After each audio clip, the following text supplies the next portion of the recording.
Brexit, Brexit, Brexit, Brexit! You know, Winston Churchill once said, "This is no time for ease and comfort. It is time for dare to dare and endure." Scottie Hughes here, political editor of RightAlerts.com, and it is Brexit! Happy Independence Day, Britain and the UK. I mean, am I the only one cheering? Of course.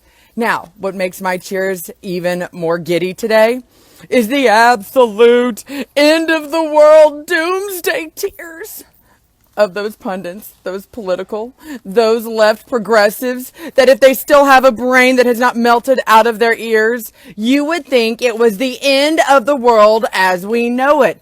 I mean, total doomsday. Now, granted, if you're a market watcher, which I do invest and I watch my stocks, today was probably a day that you kind of probably want to take a vacation and just turn that television off. You don't want to sit there and watch because, yes, you know, you're seeing these titles. You've lost $1,400 in your 401k today. Well, guess what? I lose $1,400 every time Janet Yellen or anybody with the Fed says that they're going to raise or lower interest rates. I mean, that's nothing new. So if you are a market watcher, don't check your stocks today. In fact, let me give you even another piece of advice, and I'm not a professional stock investor. Don't retire today. There. I said it. I did it. I just saved you $1,400. That's okay. It's Friday. Take a little bit off. Go, in fact, throw yourself a Brexit party. Go have some tea in honor of the British because they did the right thing. Here's what's so great about the Brexit. This is what's wonderful about the vote that happened last night. And the final vote tallies we're finding is 51.89% to 48%. And 72% of the entire population of the UK voted to get out. Here's a couple reasons why this is great. You want to talk about how persuasive that the media is the number one tool that the progressives use to try to sway people's votes either way. If you turned on yesterday, and even I fell victim to this, if you turned on the TV yesterday and you were watching the news, you were probably pretty convinced. You knew it was going to be close, but you thought the vote would be to stay in the EU. You thought that was what it was going to be. If you were watching these pundits, oh yes, overwhelmingly people are turning out. They leave the EU. Those guys, no, they're going to lose big time. Guess what? As the votes were coming in, I mean, you just saw their faces souring. That's a lot of the reason why, in fact, this week, those same pundits were sitting there trying to encourage folks. Hey, yeah, no, we're going to stay in the EU. Hence why you saw a lot of people front loading the stock market. In fact, they're going, oh, we're going to stay in. And then the reality hit. The people actually woke up.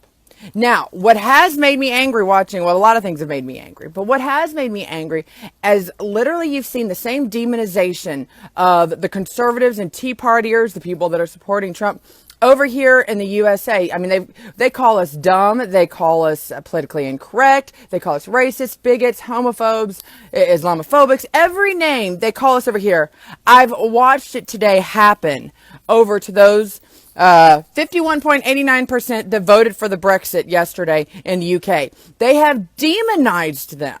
Have you watched that? Have you seen that, folks? Have you seen how much they've sat there and torn these down, made them seem out to be they're the most uneducated, the most painful, that they're the lowest income, the lowest of the low in the UK. They're trying to demonize them again. And then they're sitting there saying, but look at all the markets around the world. The markets are crashing. I mean, look at even the dollar, look at the British pound. Look at what our own market's doing, down 500 points. Okay. We knew that was going to happen. The market hates change. Good or bad, the market hates change. They hate volatility. Well, we've got a very highly volatile market. That's why I said, go grab yourself a glass of tea, sweet tea, even though that's not usually what they drink over there, hot tea, and go throw yourself a tea party and come back on Monday and let's talk about the stock market then. But today, this market would have reacted probably, if they would have stayed the same, great. But that means the long term we would have had problems. So let's talk about Brexit. Let's talk about what the effects this have, because that's the number one question right now, because you have Donald Trump, who just magically happened to be over in Scotland when this vote came down, did his press conference, talked about his golf course, But then obviously the questions from the press, which I was kind of laughing. I didn't know if you watched this press conference. I don't know who actually was more jet lagged, the media or Donald Trump himself. I mean, all of their eyes seemed to be very, very slitty and small because I think they had all flown overnight. And then we're talking about the questions, what does this mean? How does this reflect over in the United States? Does this reflect that Trump is going to win? In fact, last night, a lot of people were going, Trump's win. This just shows Trump is win. It's like the world is realizing that our economy is in trouble, that this idea of the progressives have pushed on us that having a porous border and letting everybody in, these bleeding heart liberals who says we need to hug these refugees even if they want to kill us, that it's coming to call. The roosters are coming to call. The people are going, nope, we're done. We're tired. That's not how this is going to work. And I don't know, between President Obama's yesterday, the slapping down of his executive overreach saying that, no, you don't have the right to make the laws. Your Dreamer Act is unconstitutional. Stay within your branch, the president. And now you've got this. I don't know when these politicians are going to wake up and realize the American people and the world are not going to take this idea that we have to bring in every refugee into our own homeland, that we have to sit here and bring everyone into us and we have to pay for them. And we're going to continue to do it and elect you back into office. Now, someone brought up a good point. Do you think these politicians are doing this because they're just dumb? That they've lost, they're disconnected, they don't realize what it's like out here? Or they do it on purpose? Are they sitting here making these laws, making these decisions right now, these immigration, these ideas to bring in thousands upon thousands of refugees into our borders, make us pay for them, even if they want to kill us? Are they doing it on purpose, do you think? Do you think they're actually sitting here and they are deciding upon whether or not, I like that, she needs a real job. Hey, this is my job. It's my thing. I get to do this all day. That they're actually sitting here and they're making this decision right now to put us into this position. And what is their motivation? I mean, are they getting kickbacks for every refugee that they get in? Does Congress get a bonus? I doubt it. It's because I think eventually these folks feel like they can take over. You just saw the first Muslim mayor elected in London. This was the same area that overwhelmingly voted to stay in the European Union. I think they feel like this is the only way that they're going to get to stay in power is if they keep bringing these people in and pandering to them. That doesn't work so well because we still outnumber them. And that's why it's so important that people are staying and paying attention to what is going on within this country. Now, here's the funny thing about the EU. Immigration, we've talked about it. Folks were very upset over the EU, what had happened. But then you go to the next side of it, you look, why were British really upset? Well, here how this union was that the British people realized, the UK realized that, hey, let's say we did not want to help bail out Greece. Let's say we didn't want to help into this country. Let's say we didn't want to send money here. Overruled. That in the end, you really did have this other group of people that had more powerful than your own parliament that you elected. Now, what is wrong with that picture? How come you're sitting here providing the money for the rest of the organization, and yet you still didn't have the power to make the decisions for your own country? That right there, we think we have it bad in America. Look at what they were dealing with.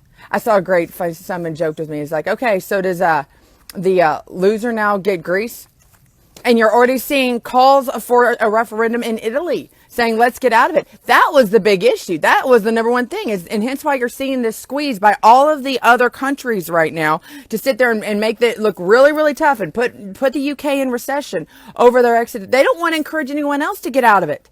This is the beginning of the downfall of the European Union. And yes, it is going to hurt, folks. It is really going to be painful at times. Let's just hope they stand strong because short-term loss for long-term gain. And I think the people of the UK realize that. And an added bonus, they got rid of David Cameron resigned too. I mean, buy one, get one free party for those who like independence in the UK today. So happy Independence Day to all of my friends across the pond that are watching. I was an exchange student in England for a year, for a summer, so I kind of have a little bit of an idea of it. I never was able to really get the accent though. What are your questions? WriteAlerts.com. I am married, as you can hear my dog in the background. WriteAlerts.com. Please go and send me questions. Scottie, Nell, Hughes, what do you have right now? One world order is not the answer. That's the issue. They sit there and say populism is growing, that here Donald Trump has sped populism in the United States. But, and now it's growing over to, what is wrong with, being proud of your nation?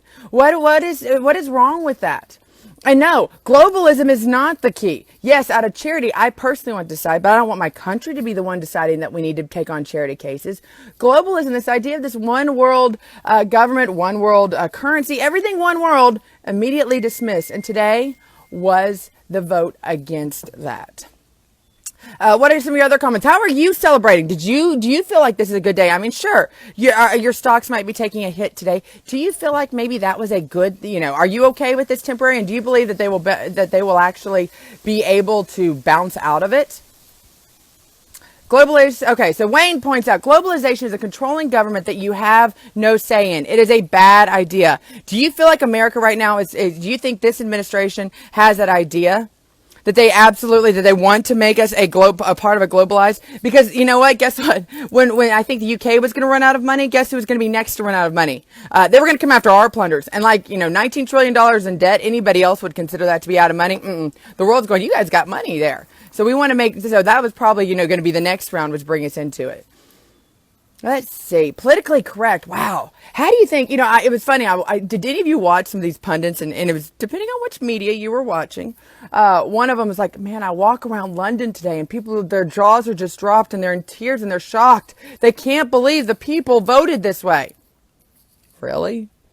I think I don't understand. How could you see that the people would vote anything other than that? To put other people's interest above their own? Do not understand. Do not get it. Okay, nationalism. There is nothing wrong. We're very proud of our history and customs. Great comment there, Brandy Lampe. That's interesting. Brandy Lampe, great comment. There's nothing wrong. Why should we not put America first? Why should they not put Britain first? Why should the Greeks not put Greek first? Oh, wait a minute. They have no money to put Greece first. Maybe if they did that, they would want to put Greece first. This is going to be, this is a very beginning. And it's funny that we're sitting here, we're watching the Tea Party. This is just truly what the Tea Party in Britain did. The Brexit is that way. And once again, maybe they've always had a silent majority, just like the United States had our silent majority. We've awoken, and I love the guys that are blaming this on Trump. Oh, this is Trump that caused the Brexit to happen. Okay, fine. Congratulations. It's just another feather in his hat and the reason why Mr. Trump will need to be elected in November. Scottie Nell Hughes, RedAlerts.com. I'm back tomorrow morning on CNN. It's funny, I'm off all day today. Wonder why. But tomorrow morning I will be up bright and early at 6 a.m. Eastern talking about the Brexit. Happy Brexit Day, happy Independence Day. And to you liberals and progressives that are watching this, it'll be okay. You have Obamacare to help you out and to take care of any health problems that come out of this. Yeah. That's why the British healthcare system's so great as well. Talk to you guys later. Have a great weekend. Happy Friday. Happy Brexit Day. Hey, by the way, if you Brexit, you keep it. Isn't that a good thing?